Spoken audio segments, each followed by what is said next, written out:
Putain, je te jure, j'avais un truc à dire et ça, c'était sur le bout de la langue. L'équipe, comment ça va? J'espère que vous allez bien, j'espère que vous êtes tous en forme. Et aujourd'hui, nouvelle vidéo. Alors, aujourd'hui, on va parler de repos. Donc, on sait très bien qu'en musculation, ce qui est important, c'est les entraînements. La diète, donc l'alimentation, c'est super important.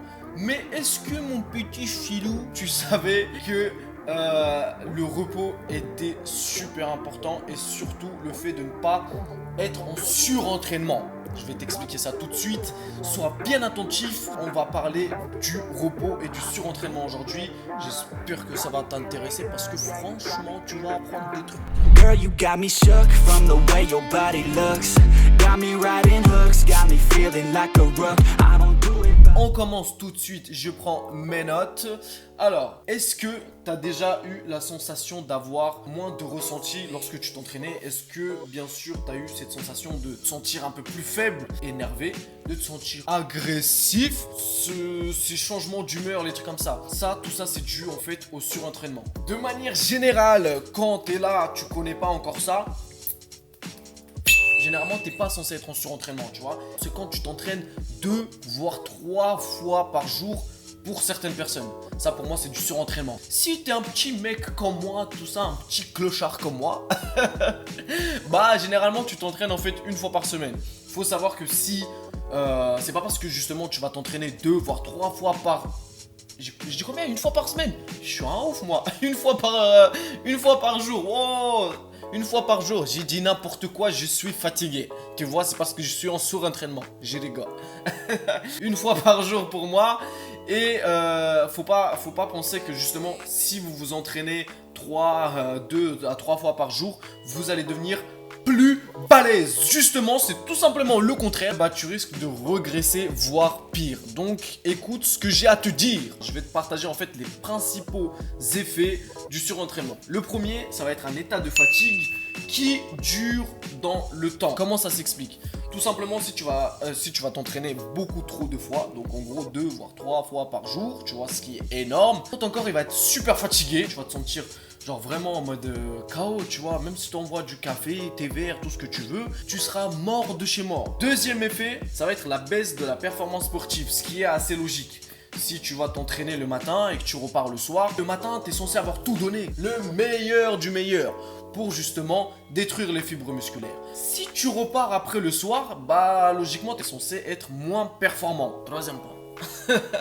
La récupération est plus longue et non complète. Si tu es en surentraînement, bah le temps que ton corps prend pour récupérer est beaucoup trop lent. Déjà, il faut savoir que si tu t'entraînes 1 fois par jour, tu es censé dormir, entre guillemets, avoir un temps de repos de 8 heures, 7 à 8 heures minimum. Tu es censé la nuit dormir 7 à 8 heures pour que ton corps, entre guillemets, récupère. Lorsque vous allez vous reposer, que votre corps va se dire, ok, ce fou là, ce con, ce timbré, il a fait des trucs de ouf à la salle moi-même alors que je suis son corps, j'étais choqué. Donc maintenant, il faut qu'on rende justement les fibres musculaires qu'il a détruites plus fortes et plus grosses. C'est là, du coup, que tu vas prendre du muscle et que tu vas devenir balèze. Donc tu comprends bien que si tu es là, tu t'entraînes de manière sale et qu'en plus après, tu es là, tu prends du repos en mode merdique. Donc si ton repos il suit pas, tu dors pas assez et tu dors pas assez bien, tout simplement. T'étonnes pas après que t'es là, tu progresses pas, frérot, c'est tout. Je peux pas te...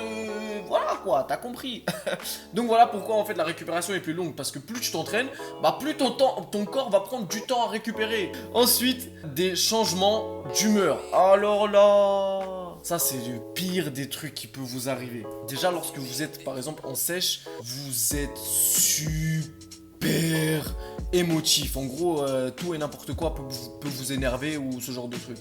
Et c'est la même chose lorsque vous êtes en surentraînement. T'es super émotif, tu vas avoir des sauts d'humeur tout le temps et tout et n'importe quoi peut t'énerver. Vu que tu t'entraînes beaucoup trop et qu'en plus de ça, tu vas avoir des performances qui sont moins intéressantes, du coup ça va t'énerver, ça va te saouler.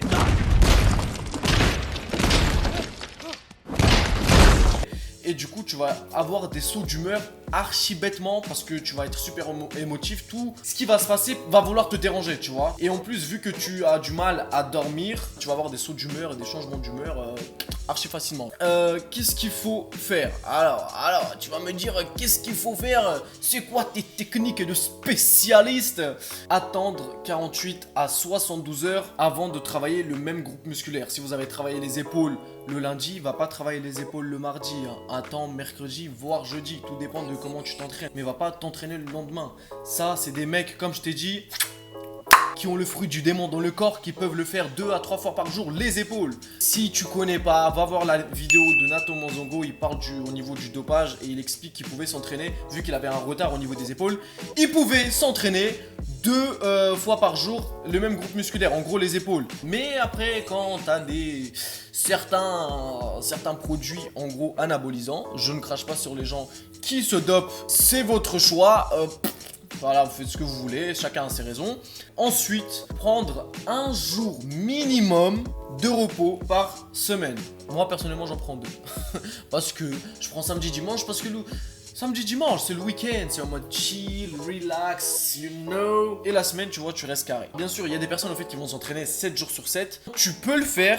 Par contre, je te conseille d'aller justement le 7e jour, entre guillemets, de faire justement du stretching, donc des étirements et du cardio, tu vois, rester cool.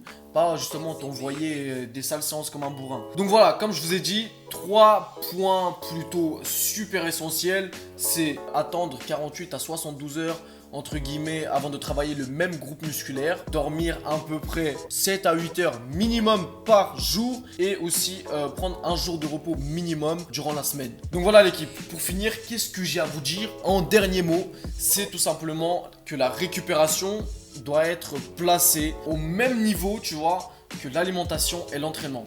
Si vous respectez pas en fait tout simplement ces 3 facteurs, bah écoute, comment te dire que ta progression ne sera pas du tout optimale, elle sera peut-être même nulle. Donc en gros, 0. Si tu te reposes pas comme il faut, bah écoute, il n'y a pas de progression frérot. J'espère que tu as compris, j'espère que tu as pris des notes, j'espère que tu as appris des choses. J'espère aussi que la vidéo t'a plu.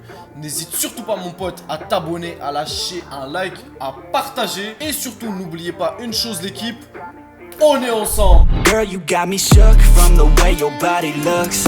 Got me riding hooks, got me feeling like a rook. I don't do it by the book, but for you I'll take a look. Don't know what your mama took, sweet and spicy like a cook, yeah.